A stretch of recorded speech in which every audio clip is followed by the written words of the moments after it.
Hi, this is Helen Stringer. I'm an MFA candidate and this is an introduction into my research project, the topic of which is Madness Memoirs, Self and Changing Psychiatric Practice. So my research question is, what stories of self are Madness Memoir writers representing, and how does this reflect changing psychiatric practice across history? So this practice-led research project is intended to explore the question of constructions of self represented by writers of published memoirs of madness, who I refer to as writer-patients, and how they reflect changing psychiatric practice across three delineated periods of psychiatric history. As the project is founded in a practice-led methodology, the primary method of inquiry is through the development of my own creative work, which will be the final 20,000 words of my madness memoir, which is tentatively entitled The Wolf. As per Lelia Green's conception of practice-led methodology, this creative work will be accompanied by a written exegesis that interrogates the research purpose of the artistic thesis and exemplifies the academic nature of the entire endeavour. So a bit of background. Madness memoirs are perennially appealing because they give a glimpse into alterity. The mad woman or man in the attic is one of the most enduring forms of the other in literature and culture. All narratives necessarily reflect the prevailing culture and social context in which they are written, but memoirs of madness are overwhelmingly concerned with a specific type of culture, psychiatry.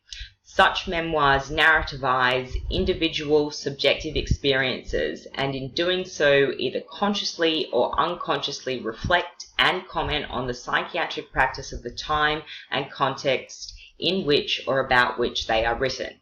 Just as psychiatric practice has changed over time, the type and form of madness memoirs have changed as well. This has multiple implications for the construction and representation of self within the genre. The most pertinent being for this research project, at least, first, if the experience of psychiatry is fluid and subject to constant re-evaluations of the veracity of diagnoses, nosology, etiology, and pharmacological and therapeutic efficacy, then how do psychiatric patient writers construct and represent the self? And second, how do these constructions of self reflect psychiatric practice? So onto the literature review. So this project is founded in narrative theory, and narrative theory contends that it is through the act of storytelling that people make sense of their lives, at a minimum. And at a maximum, it contends that narrative forms reality, that the world and therefore ourselves are narratively constituted. If we are the sum of the stories that we tell ourselves about ourselves, then it follows that those narratives need to be thematically and temporally coherent in order for us to both make sense of them and to construct a notion of self. I will also be looking at illness narratives, or the field of illness narratives, and illness narratives posit that illness fundamentally disrupts this narrative of self and the notion of self that's constructed through the narrative, which forces the sufferer to rewrite his or her past, present, and future in light of qualitatively different life conditions. The continuity and inner coherence that are the foundations of the self are called into question by the onset of illness. Whilst there is ample literature on illness narratives, the vast majority of this literature addresses physical illness and is therefore concerned with embodied illness and identity and the rupture that occurs when the body is no longer functional, and also with the expression of physical pain. There is a small but growing body of work that attempts to reconcile mental illness and the illness narrative, and which analyzes first-person accounts of severe mental illness. However, this literature is primarily concerned with the implications for recovery from severe mental illness, the implications for psychiatric treatment and practice, advocating for the inclusion of mental illness into disability studies, or using first-person narratives of severe mental illness for activist or political reasons. There is therefore a gap in the literature for a study that looks at the nexus of changing and changed psychiatric practice and the construction of self by writer patients. I will also be conducting a contextual review. So for the purposes of this project, I have chosen 6 memoirs to analyse what stories of self mad memoirists are telling, each of which correspond with a previously delineated period of psychiatric culture and practice. So the memoirs that I will be looking at are from the asylum era, which is basically from 1830 to 1945. And those memoirs will be Elizabeth Parsons Ware Packard's The Prisoner's Hidden Life, Insane Asylums Unveiled, which was published in 1868. Clifford Whittingham Beers, A Mind That Found Itself, which was published in 1908. From the psychoanalysis and deinstitutionalization period, which ran roughly from 1945 to 1980.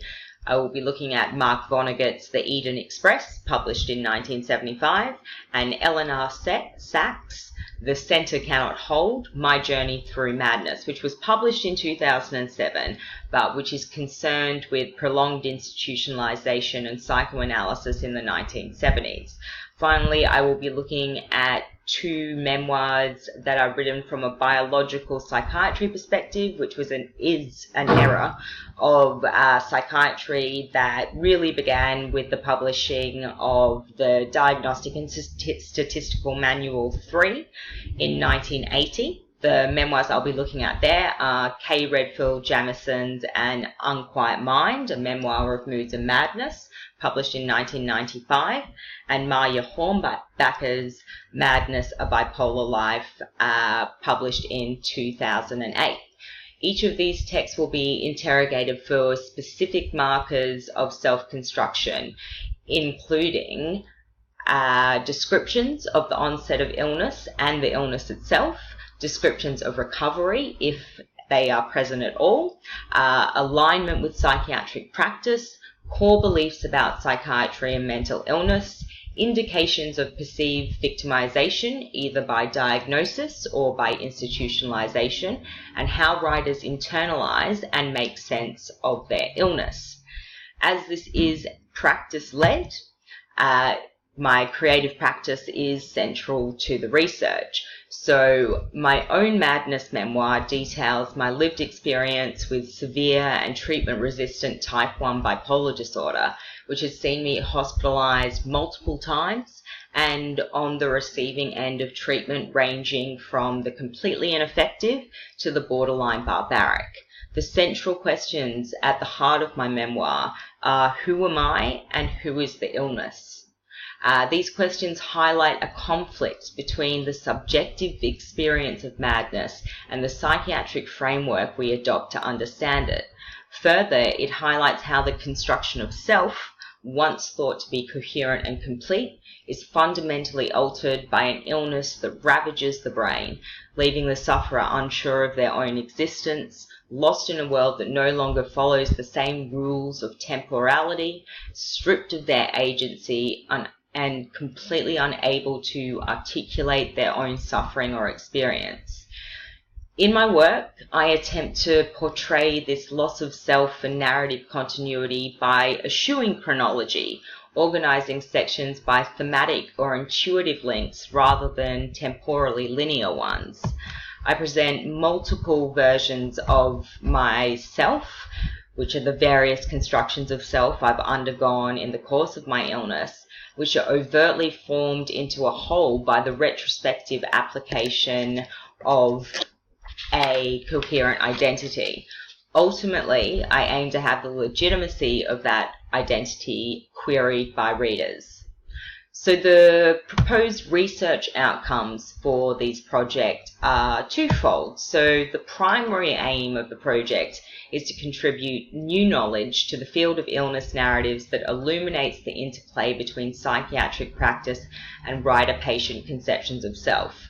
The research attempts to a gap in the existing literature about the place of mental illness first-person narratives within the growing field of illness narratives and how these madness memoirs reflect changing and changed psychiatric practice. My memoir contributes to this knowledge by offering a first-person account of mental illness that is entirely aware of the conflict between constructions of self, the lived experience of mental illness, and prevailing psychiatric culture and practice. The methodology that I will be employing in this research project, well, primarily the research methodology is practice-led, and then therefore, as per Brad Haseman, practice is the primary research activity and material outcomes of practice are all important representations of research itself. Whilst the subject matter necessitates a transdisciplinary approach to research, drawing from sociology, psychiatry, disability studies, and literary theory, it is grounded in narrative theory, particularly the field of narrative illness. As such, I will be using qualitative methodologies to conduct literature and contextual reviews to inform my exegesis. I have a fairly basic timeline for this project, as I don't have to get ethical clearance for interviews or actually interview anybody. So essentially the rest of this month and next month are devoted to completing the required coursework for KKP601. I'll be attending graduate research skills programs. July through to December is going to be devoted to writing both the memoir and the exegesis, and then December 2017 through to June or July 2018 is all about editing and rewriting the project. And hopefully it will be completed and ready for submission by August 2018.